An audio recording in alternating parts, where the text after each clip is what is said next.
Now let us solve one problem of elementary transformation. Basically, why do we use elementary transformation? To find the inverse of a matrix, right? Now, what is the relation between inverse of a matrix and the matrix? This is the relation. That if you multiply any matrix to its inverse, you will get as I. What is my I? I is identity matrix. And we know another relationship, that anything multiplied by I will get the same thing. Right? It is just like 2 multiplied by 1, you get 2. Right? So what we will do, we will start with this process. Right? We will start with this process and we will convert this A into I. This is my main purpose of elementary transformation. We are transforming A to I. Correct? Whatever process we will do here, we will apply the same process here. Right? So automatically this I will become my inverse. Correct? Let us see how we can do this. What I am doing here, I will do only the left hand side operation, right? And then right hand side operation will automatically be done. Okay, let us see. I have taken one question, like this is my matrix 0 1 2 1 2 3 3 1 1, right? This is my matrix A. Now we need to convert it into I. What will be I here? I will be 3 by 3 matrix, like 1 0 0 0 1 0 0 0 1, right? So my target is to convert this matrix into this matrix. So let us go one by one. Now you can use either row transformation or column transformation. Okay, I am showing you using row transformation. Let us see. So first of all, now while doing a row transformation, we will keep an eye on columns. I am doing row transformation, but I am taking column by column things. Okay, let us see. We want to first get this number. What is my number? 1, right? I need to make this as 1. What we can do? We can do R1 plus R2, right? If we do R1 plus R2, this 0 plus 1 will become 1, 1 plus 2 will become 3, 2 plus 3 will become 5. Or simply what we can do, we can interchange the rows. If I interchange the rows, I am using all the 3 properties in this example. If I change R1 to R2, so what will happen? My R2 will become R1 and R1 will become R2. Is this step clear? Right? So my first target, we have achieved our first target, which is number 1 at this place. Okay. The next thing is, we will do these two terms, convert these two terms into zeros, right? 1 0 is automatically here. Okay, no need to do anything for this, but I need to change this 3 as 0. How? So if we multiply this R1 by 3 and subtract it from R3, we will get the 0, right? So my operation will be what? My operation will be at R3. I am changing R3. R3 will be same row. Whatever row you are changing, you can keep the row as it is. R3 minus, I am multiplying R1 by 3 and subtracting it from R3. What we will get? We will get this row 1 and row 2, no change. Okay, now we will look at the corresponding element of R3. So first element is R3, which is 3. 3 minus 3 multiplied by R1. So 3 minus 3 multiplied by 1, which is 3 minus 3, which is what? 0. Not the 0, but we need to change the other two elements also. This is what?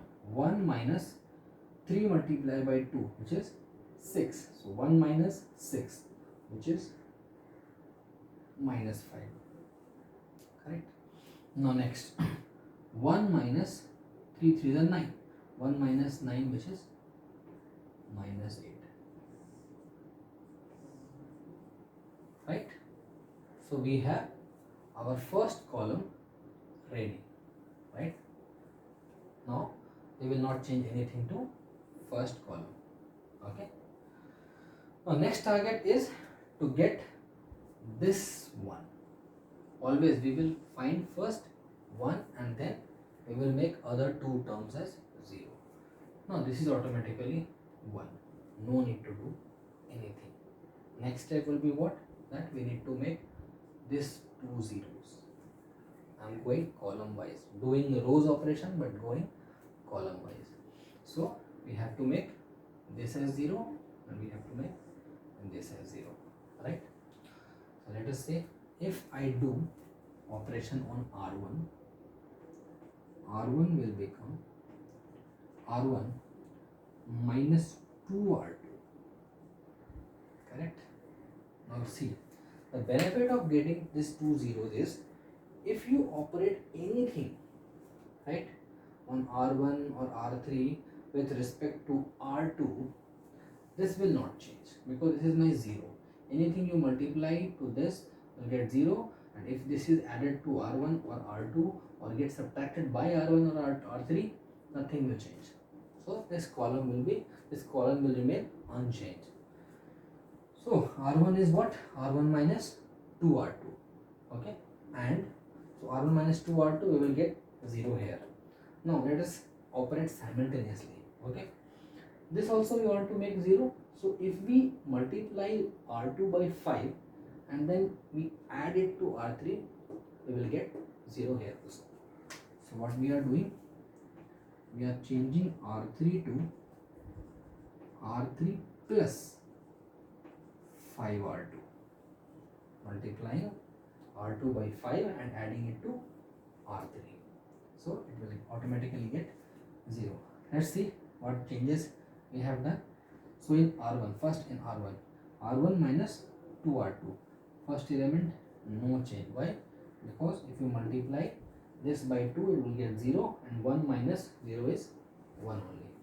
But this will become 0 now. 2 minus 2 multiplied by 1, which is 0. The third element, let's see, R1, 3 minus 2 multiplied by R2, which is 2 to the 4. So 3 minus 4 will become minus 1. Correct? We have not done anything to R2. No change. Now R3. We have done R3. R3 is R3 plus 5R2. So multiplying first corresponding elements, R3 plus 5R2, no change. 0 plus 5 into 0 will be 0 only. Intact, first column. Now this minus 5 plus 5 multiplied by 1. Basically minus 5 plus 5, which is 0. Got it? Now the third element, minus 8 plus 5 into 2. Minus 8 plus 10, which is plus 2.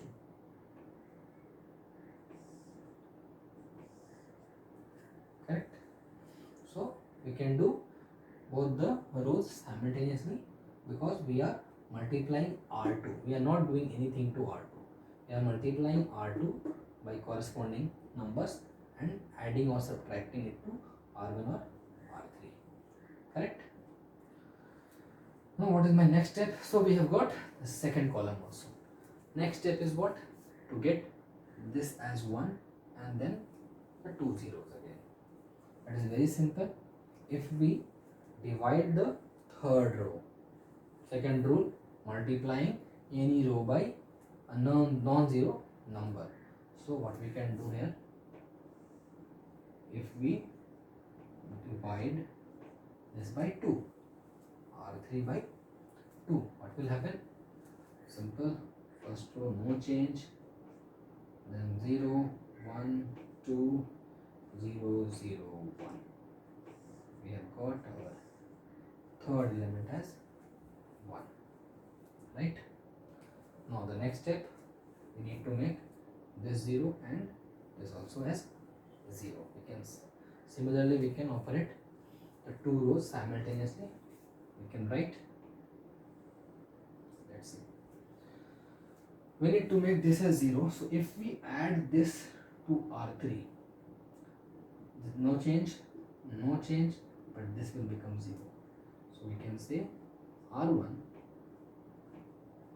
plus R3, correct? And for R2, if we do like this, R2 will be R2 minus 2R3, right? If you multiply the third row by 2, we could have done it here also, right? But let's follow this process, this method, because in every problem we will get different numbers. But if you follow this process, what is the process? That first make this element as 1, then these two zeros, make this element as 1, these two zeros, make this element 1, and then these two zeros. You will get it very quickly. Okay, so R2 is what? R2 minus 2R3.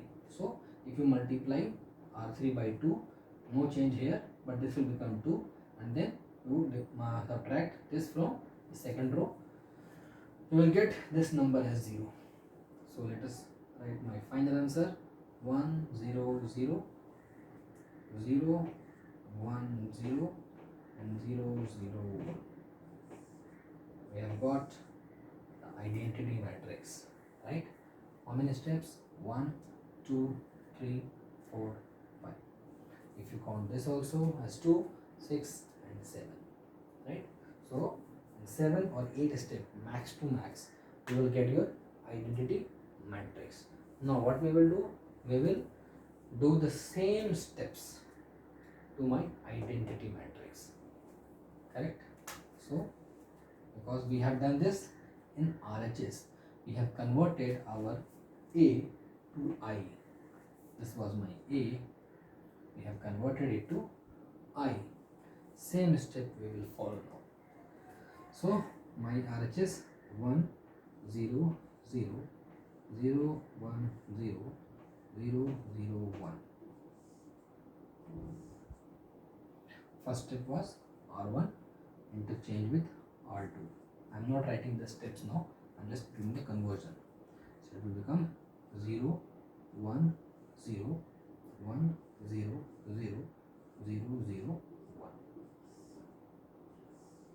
Okay. My second step is that R3 minus 3R1. We are changing our R3. So no changing R1 and R2. 0, 1, 0, 1, 0, 0. My R3 will be R3 minus 3R1. No change here, because 0 minus 0 is 0.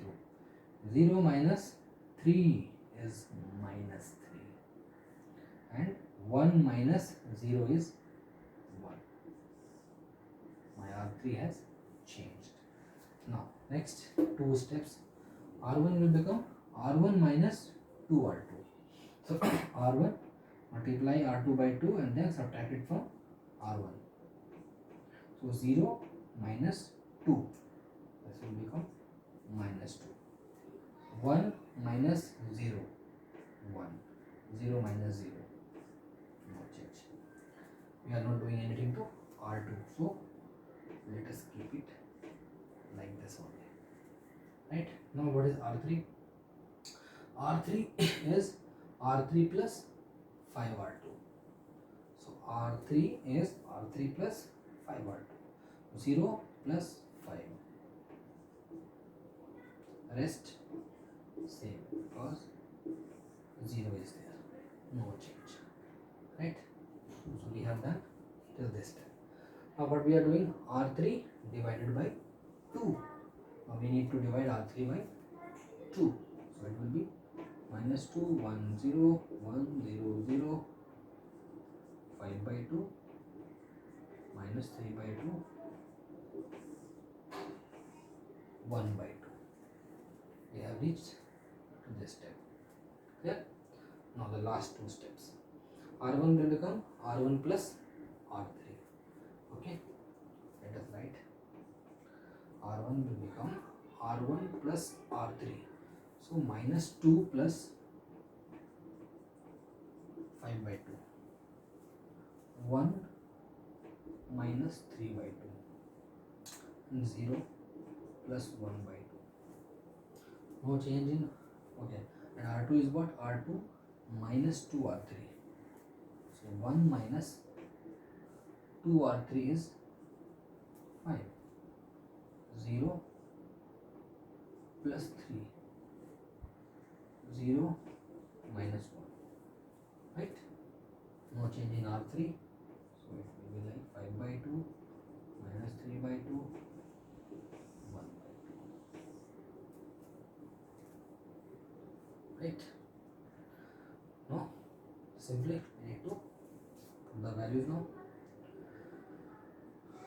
Minus 4 plus 5, which is 1 by 2.